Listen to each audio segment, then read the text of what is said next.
इंसानियत हुई शर्मसार। अब कब्र तक जाने के लिए मुर्दों को भी करवाया जा रहा इंतजार। जहां एक तरफ देश भर में कोरोना के चलते मृत हुए युवक का अंतिम संस्कार सिर्फ इसलिए जल्दी किया जा रहा है जिससे कहीं मृत्यु के बाद शरीर से उत्पन्न बीमारियों से किसी को परेशानी न हो, लेकिन अगर बात अलीगढ़ की कही जाए तो यहाँ मृतक के शरीर को कब्र तक भेजने के लिए इंतजार करवाया जा रहा है। यही कारण है बीते 3 दिन पहले भूख और बेबसी के कारण अपनी जिंदगी को अलविदा कहने वाला राशिद का शरीर आज मृत्यु के बाद भी गरीबी से जूझ रहा है। यही कारण है आज राशिद के शरीर को पोस्टमार्टम पर 3 दिन बीत जाने के बाद भी उसके परिजनों को सुपुर्द नहीं है किया जा रहा है।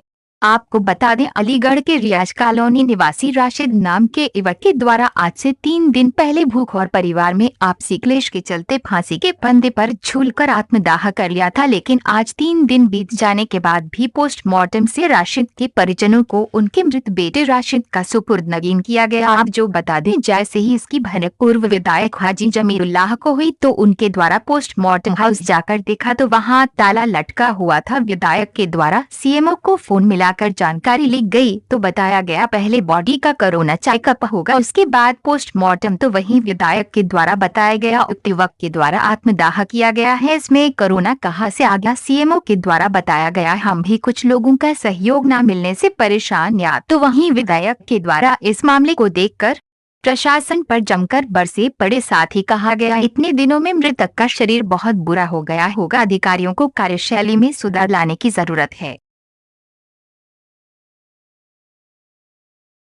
चोर रात को आते, अरे मेरे घर दोहरी दोपहरी डाकैती डारी अल्लाह।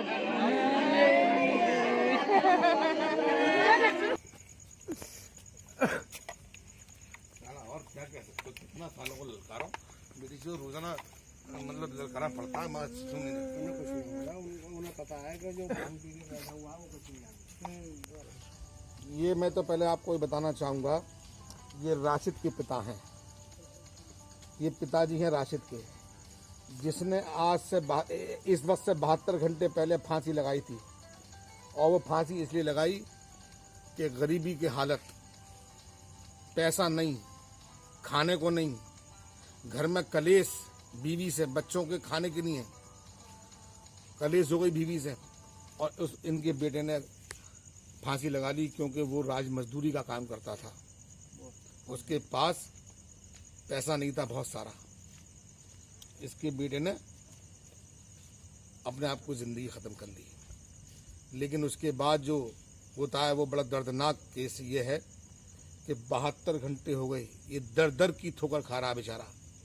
राशिद का बाप दर दर की ठोकर खा रहा है, रोता फिर रहा दुनिया में। इसने गुहार लगा ली लेकिन इसकी किसी ने नहीं सुनी।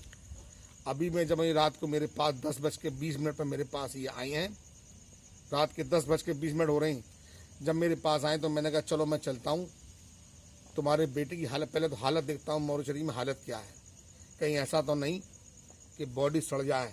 72 घंटे में बॉडी की बहुत बुरी हालत हो जाती है।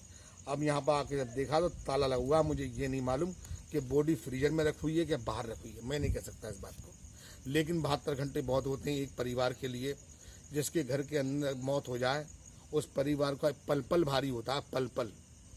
उसकी माँ इंतजार कर रही है अपने बच्चे को देखने के लिए, उसकी बीवी इंतजार कर रही है, पछता रही है, उसका बच्चा इंतजार कर रहा है। लेकिन हमारी सरकार, हमारा एडमिनिस्ट्रेशन की व्यवस्था ऐसी है कि गरीब आदमी की कोई सुनने वाला नहीं है।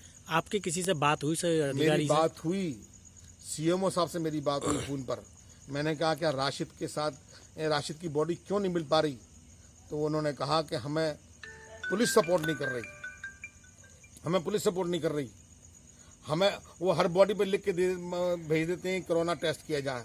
अब बताइए, मैं आपसे पूछना चाहता हूँ, अभी उसी दिन जिस दिन इनकी घटना हुई है उसी दिन शाम को 4 बजे हैदर ने सुसाइड किया था, हमने उसकी बॉडी 2 घंटे के अंदर दिला दी।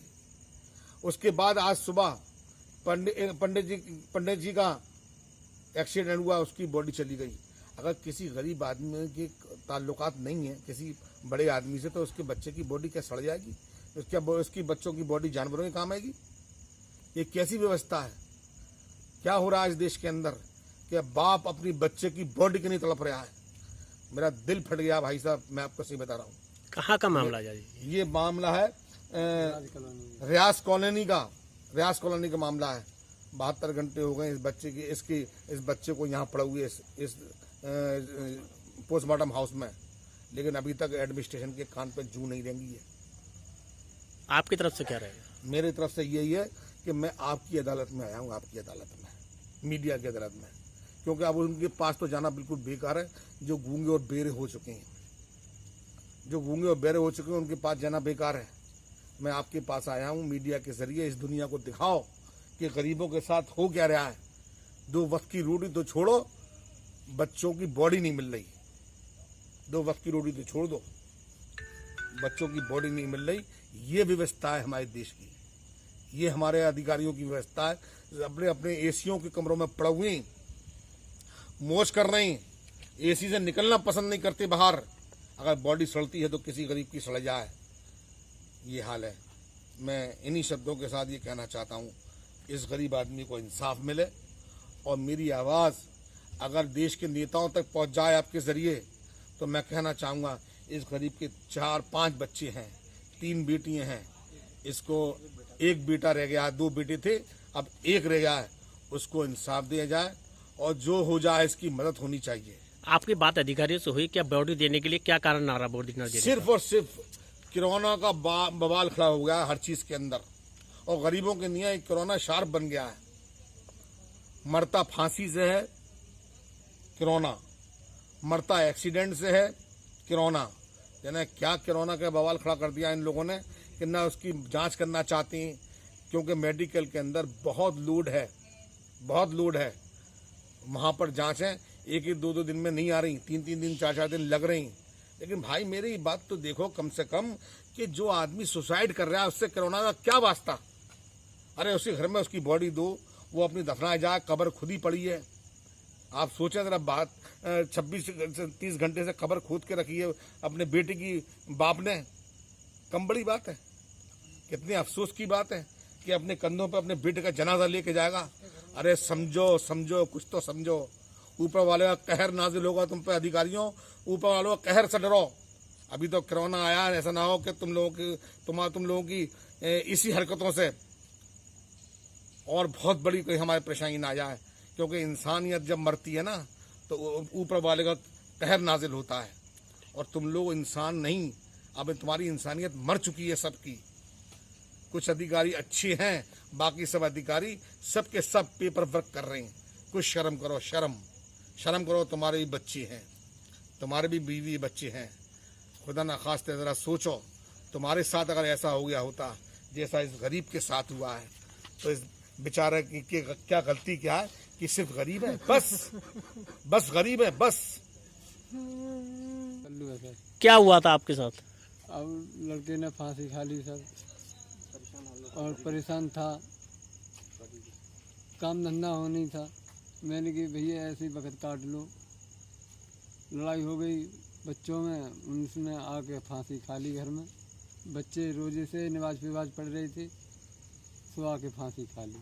अब क्या दिक्कत आपके सामने आ रही अब है? साहब मुझे मेरे बेटे की बॉडी मिलनी चाहिए। 3 दिन हो गए, मैं साहब हाजी जी के पास गया हूँ, जब मेरी उन्होंने मदद करवा रहे हैं कि मैं सबके पास बजट डोला हूँ थाने में, कोई बात नहीं कर रहा सर।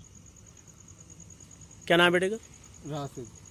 कितने दिन हो गए तकरीबन से खत्म हो गए? अजी 3 दिन हो गए सर। 3 दिन से आपके बेटे की बॉडी नहीं मिली है? नहीं मिल रही सर, कहीं जाओ कहीं जाओ।